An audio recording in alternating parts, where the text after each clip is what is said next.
Struggles faced by many students towards online class or distant learning setup. Do the students really learn in online class? Is online class difficult? What are the difficulties encountered by many students during their online class? Is online class or distant learning have an impact towards the mental health of the students? How do the students manage their stresses as regards to their online class? And these are the questions that pop up in my mind that will be answered in my speech. Ladies and gentlemen, I'm Latoja, taking a bachelor's degree of secondary education, major in science at Pangasinan State University, Bayambang Campus. I'm currently second-year college student and I will be your speaker for today. So for today's speech, we will be talking about the struggles facing by many students across the world towards their online class or distant learning setup. And this speech is based on my personal experiences as well. The purpose of my speech is to inform every single one of you about our struggles in our online class and how we dealt with that. But before I proceed to my speech, I would like all of you to remember these three things that I'm going to say.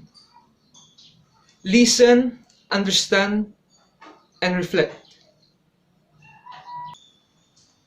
March 2020, when UNESCO declared that coronavirus disease, or commonly known as COVID-19, is considered now as pandemic because of its rapid breakout in different parts of the world. By that time, President Rodrigo Roa Duterte ordered a hard lockdown in the entire Philippines to prevent or to slow down the spreading of the said virus. It started from enhanced community quarantine or ECQ to modified enhanced community quarantine or MECQ, then to general community quarantine or GCQ, to modified general community quarantine or MGCQ. Since we're still in the midst of this COVID-19 pandemic, face-to-face class is not the best option for us students to do, unless there are no COVID cases or has a lower number of COVID cases in a particular area. As a student of Pangasinan State University, Bayambang Campus, our setup of learning is blended learning, which means it is a combination of online class and module. The medium or platform that we use is Microsoft Teams for synchronous online meeting. On the other hand, teachers will send us activities or module for asynchronous activity. We all know that many students are struggling so hard to learn when it comes to distant learning. And to be perfectly honest, I'm one of them. Online class, otherwise known as distant learning, is not a joke for we as students. At first, I am very excited for our online class because it is my first time to have that kind of setup of learning. But as the time passes by, online class really sucks. As a student, I am facing a lot of struggles whenever we have our online classes in different subjects. First on the list is having weak or poor internet connection or internet speed. I think most of the students have a Wi-Fi in their homes, but some of us use mobile data. But in my case, I use pocket Wi-Fi. Well, it is closely similar with mobile data because just like mobile data, there is a SIM card in my pocket Wi-Fi that I loaded every once in a week or 7 days for about 150 pesos and has an overall 19 gigabytes for all sites. Whenever we have our online classes, I always put my pocket Wi-Fi on the top of our window because that's the only area in our house that has a strong signal of internet connection. Even though I have a quite strong internet connection, there were times that my internet connection is weak or even poor, which lead me not to clearly hear or understand the discussion of our teacher. And because of that, I need to reopen my pocket Wi-Fi in order for me to join the online meeting again and to catch up our lesson. Second on the list is having an emotional and mental breakdown. Based on my own experience, online class is really stressful to the point that it really affects my mental health as well as my emotional health. It is very stressful for me because of many activities that are being sent by our teachers. And most of the time, the activities are being sent simultaneously, which is very difficult for us students to do. It's like we don't know what to do first because it is so many. Sometimes, I keep complaining to my parents because of many activities being sent by our teachers. I also run in Twitter because of the same reason. Because of many activities that we are doing, it leads me to cry every day and night, which really affects my emotional health. Because I feel like I have so many things to do and pass on or before the due date that is being set. Third on the list is teachers are not considerate to their students.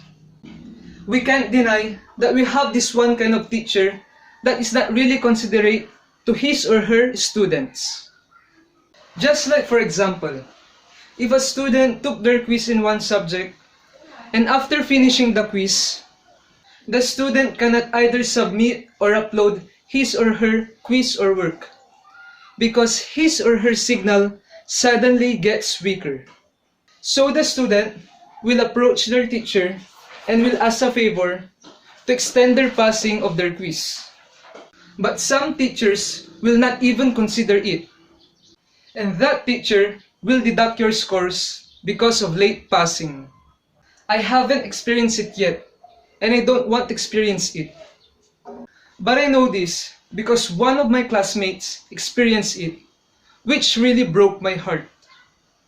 Fourth on the list is having not enough budget to enroll in online class. As we all know, many students cannot afford to enroll in online class because they don't have enough money to buy a load or even to install a Wi-Fi in their homes for their online class. Since this pandemic is still occurring, it is hard for us students and even our parents to earn a money for our online class, as well as for our basic needs in our everyday lives.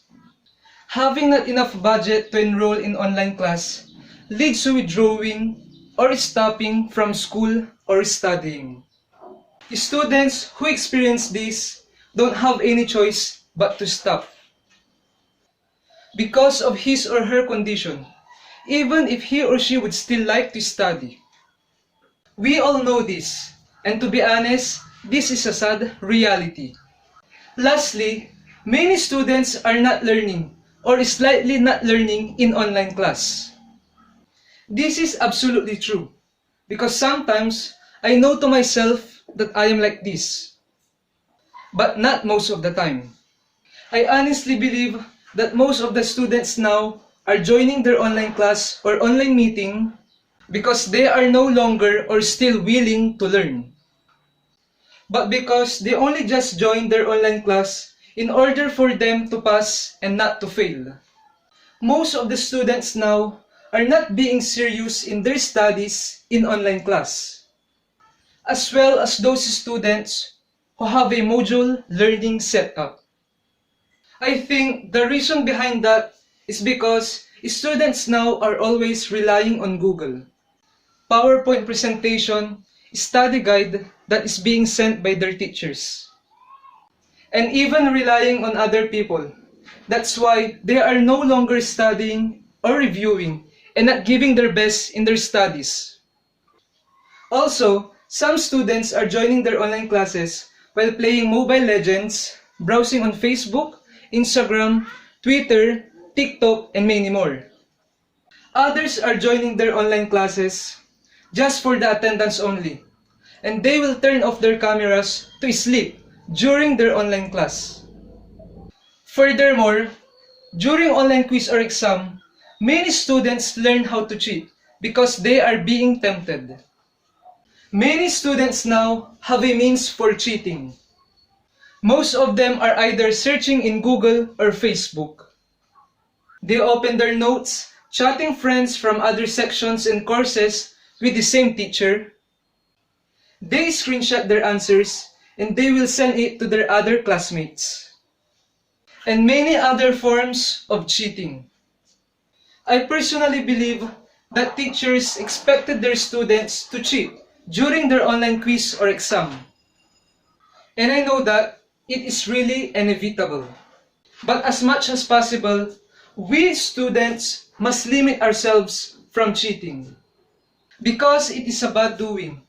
And it is really unfair for those students who really give their best and being honest during their online quiz and exam. Other problems encountered by many students during their online class are when there is a sudden power interruption in the middle of the online class. The availability of gadgets to use in online class. And also, when your gadgets that you use for online class get low battery, which lead to automatically power off or shut down. Noises and other community disturbances, and many more. To sum up everything that has been stated, and as a conclusion, all the struggles that we students are facing right now in our online class that I mentioned above is really true, and it is really hard for us students to handle it. But I truly believe that all of that will surely paid in the near future. I know that online class is more difficult than having face-to-face class, but we can't do anything. The only thing that we can do is to stay at home. Worry no more, because everything is going to be alright. Not now, but soon. Before I end my speech, I would definitely like and love at the same time to leave a heartfelt and special quote or saying, always think positively. Let those negativities blown away into your lives. Always choose to be happy. And look at the brighter side of the coin. Because as we all know, there's always a rainbow after the rain. And I guess this would be the end of my speech. And I hope the next time around, it's your turn.